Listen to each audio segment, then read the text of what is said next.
आज हम लोग सीखेंगे द लास्ट लेसन का लॉन्ग क्वेश्चन आंसर, और ये बहुत ही इंपॉर्टेंट क्वेश्चन आंसर है। इसको मैक्सिमम हर साल क्वेश्चन को पूछा है बोर्ड पेपर में। तो चलिए हम क्वेश्चन देखते हैं। क्वेश्चन है, why was France running towards school that day, what did he notice during the way. Question पूछा है कि why was France running towards the school.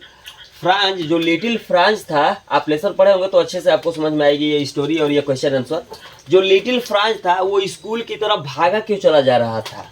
आगे पूछ रहा है उस दिन, दैट डे, उस दिन वो क्यों भागता हुआ जा रहा था। व्हाट डिड ही नोटिस, और उसने क्या देखा। उसने ड्यूरिंग द वे, रास्ते में जाते समय उसने किन किन बातों पे ध्यान दिया, उसने क्या देखा। तो क्वेश्चन बहुत ही सिंपल है। चलिए हम लोग देख लेते हैं। जो कि आप जानते हैं कि ये जो लॉन्ग क्वेश्चन आंसर होता है वो 80 वर्ड में पूछता है। शॉर्ट क्वेश्चन आंसर को केवल 40 वर्ड में पूछता है, और लॉन्ग क्वेश्चन आंसर 80 वर्ड में पूछता है। इसलिए क्वेश्चन का जो आंसर है आपको लंबा दिख रहा होगा, पर बहुत ही इजी है। चलिए ध्यान से देखते हैं।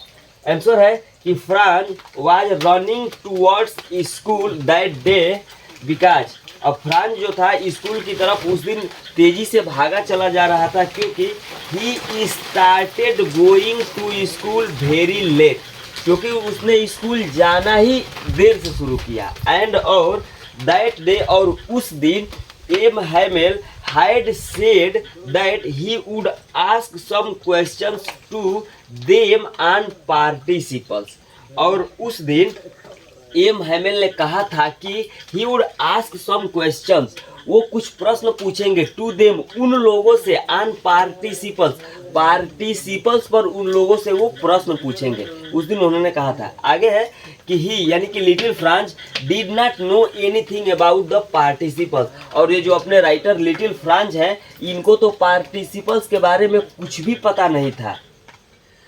ठीक, अब चलिए आगे पूछा है कि what did notice during the way, उसने रास्ते में क्या नोटिस किया। इसका आंसर है कि ही नोटिस दैट, उसने ध्यान दिया कि the birds were chirping at the edge of the woods, उसने देखा कि जो चिड़िया थी जंगल के किनारे पे चहचहा रही थी। एंड और इन द ओपन फील्ड, और लिटिल फ्रांस ने यह भी देखा कि खुले मैदान में, बैक ऑफ द सामिल, आरा मशीन के पीछे, द पर्शियन सोल्जर्स, जो पेरिस के सैनिक थे, जो पर्शियन सैनिक थे, वर ड्रिलिंग, वो अभ्यास कर रहे थे। और ये जो सारा दृश्य था ना, it was all more tempting than the rule for participles, it was all more tempting, ये सब बहुत ही आकर्षित करने वाला था, ललचाने वाला था, जो पार्टिसिपल्स पर रूल पूछा जाने वाला था उसकी अपेक्षा।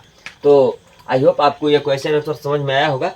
क्वेश्चन आंसर अगर समझ में आया हो तो आप कमेंट करके जरूर बताएं, ताकि मुझे पता चले कि जो मेरा प्रयास है वो सही है। नहीं समझ में आया हो तो भी कमेंट करके बताएं, और आपने वीडियो को पूरा देखा इसके लिए